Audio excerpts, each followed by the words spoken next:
Serge Malou, responsable politique au niveau de la commune de Sicap Liberté,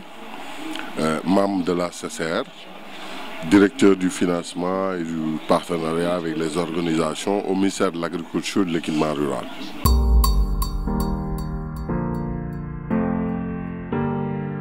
waaw li ma ciy wax rek mooy bu njëkk bi mooy xam nañ dans la vie d'un parti politique surtout parti au pouvoir day am lu ci bari day am ay conflit d'intérêt maanaam day am ay choc ambition yoo xam ne ñu ay nit yuy politique dañuy am ay ambition di bëggante di bëgg ay yëf déjà génn nañ ci élection ñi ngi dem ci ay élections locales yoo xam ne moo war a am donc guerre de positionnement forcément day am mais li ñu ñaawlu rek mooy yenn kàddu yu ñuy yëkkati di ko tegante sunu der ñun entre ñun homme politique te loolu jàpp naa ne rafetul ci ñun rafetul aussi ci sénégalais yi nga xam ne ñoo ñuy dégg.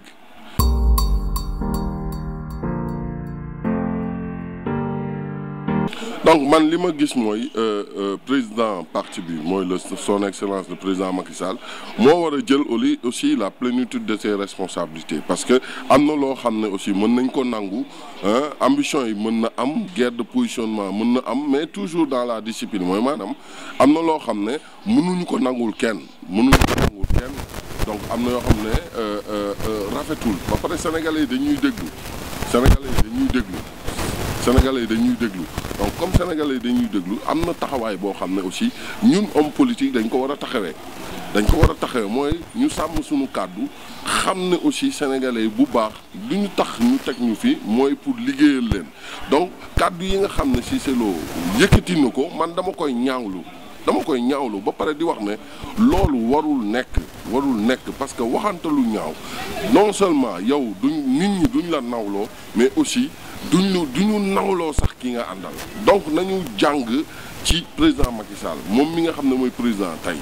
xeex nekk opposition ba ñëw mësta yëkkati kàddu bu ñaaw teg ko ci benn homme politique mais ki nga xam ne tey moo def jëf ji muy Moustapha Cissé Lo man de wax dëgg yàlla moromu doomam laa waaye li mu wax ni wax dëgg yàlla man non seulement dama ko ñaawlu mais aussi dama demander à ce que président jël ay responsabilités moom bu mënul génn parti bi ñu génne ko ci parti bi parce que li mu def nii dafa ñaaw waaw.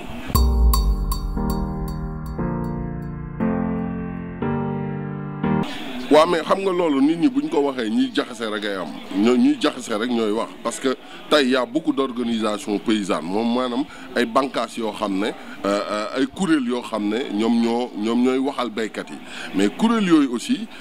bari yoo xam ne mënoo leen satisfaire ñoom ñëpp ku ci nekk aussi day kaas c'est tout à fait normal mais li ñu mën a jàpp mooy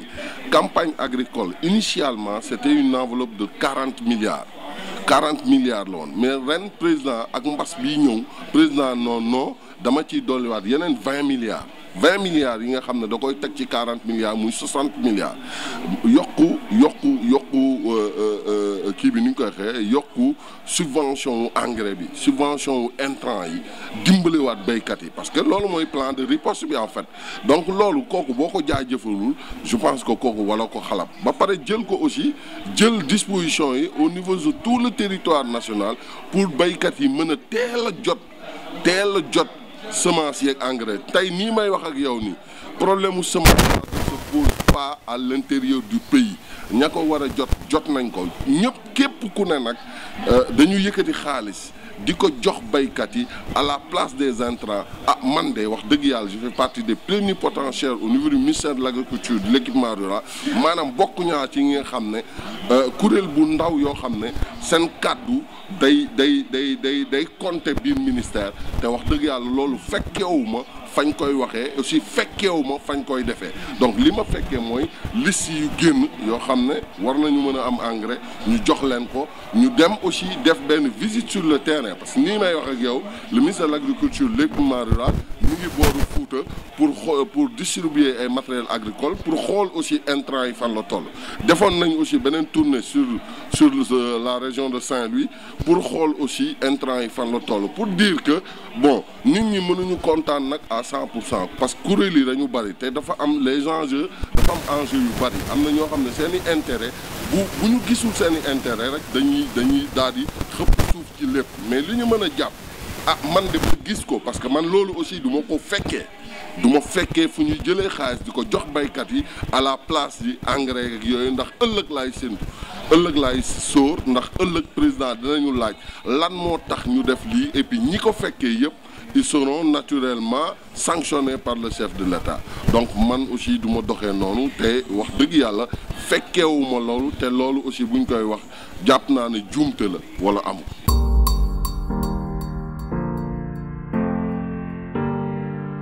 Bon li may wax baykat yi mooy nañ gën a góorgóorluwaat parce que le chef de l'État aujourd'hui campagne bi yokk na ci 20 milliards muy 60 milliards donc 60 milliards yoo xam ne pratiquement plus de la moitié ci xaalis boobu dem na ci intrants yi ce qu'on appelle les intrants yi mooy maanaam li nga xam ne mooy tax gàncax bi mën a jóg mooy les semences et les engrais donc bu ñu xoolee ci lépp li tax mu def ko mooy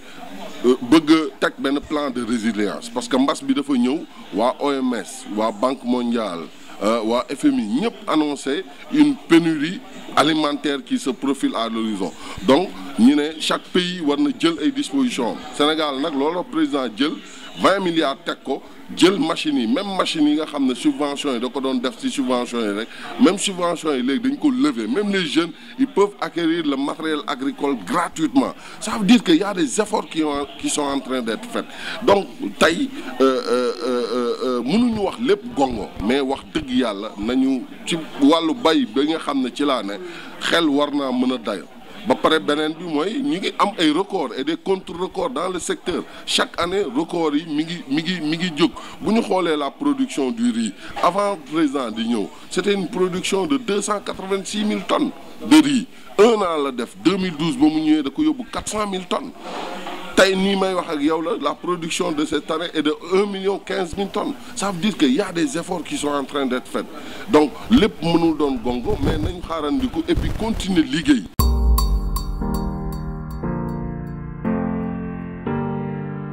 li may wax nag aussi sama mbokku APR yi mooy reewande insolence ak saaga yóbbul doomu aadama fenn sénégalais yi sax dañ lay xeeb parce que ñun lu ñu baaxoo mooy nit day yaru xale day respecté mag dañuy ormalante di waxante lu baax dëkk la boo xam nañ dëkku diine la am nañ ay jullit am nañ ay catholique dëkk la boo xam ne maslaa ak waxante dëgg ak laabirante sunu biir moom la ñu yàgg xam mais mënuñu gis mag boo xam ne am nga plus de 65 ans taxaw ci mbedd bi di saaga ndey taxaw ci mbedd bi di saaga ñëpp mais loolu ku ko def rek yow yaa sikk parce que man dama jàpp ne mën ngaa am sa dëgg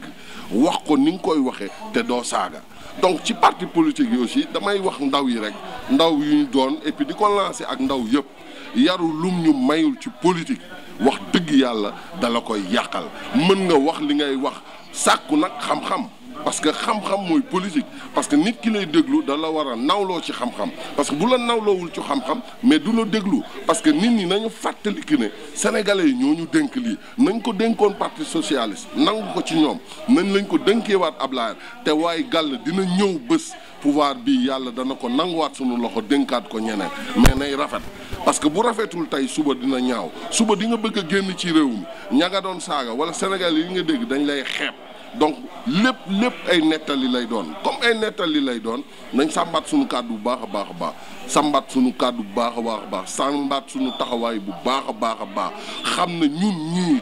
gënuñu sénégalais yi ku ci yaakaar ne yaa ngi gën nga Sénégal yaa ngi nax sa bopp au contraire ñun fi ñu war a taxaw mooy jaamu sénégalais yi la ñu war a nekk parce que loolu mooy suñu rôle Sénégal dañu fi teg pour ñu liggéeyal leen donte ñun nag gënuñu leen ndey gënuñu leen bàyyi dàquñu leen jàng cercle bu tuuti la ñu jox ñu kon nañu sàmmat loolu bu baax a baax defaraat taxawaay bu baax a baax saaga di waxante lu ñaaw nañ ko écarter ku koy def sax nañ ko seppi tegee ko nee man loolu mooy suma moo sama dernier mot di gërëm ñëpp aussi di sant ñëpp di wax ne aussi waa APR nañ tàppewaat xol yi éviter yenn yi et puis waxante dëgg et puis jàppale président ci deuxième mandat am bi vraiment attente sénégalais yëpp mu mën leen ko delloo man loolu laay ba pare di leen remercier yéen aussi di remercier ci énième occasion bi ngeen ma may aussi pour ñu waxtaan ci actualité politique bi di remercier seen site d'information vraiment di wax ne aussi yéen a ngi def liggéey bu rafet ay ndaw ngeen waaye yéen a ngi liggéey ay exemple ngeen donc di wax ndaw yi aussi nañu inspiré wu ci yéen bu baax a baax parce que nelawu leen guddi nelawu leen bëccëg yéen a ngi ci recherche d'information la bonne information di ko jox Sénégalais yi donc je vous remercie sur ça.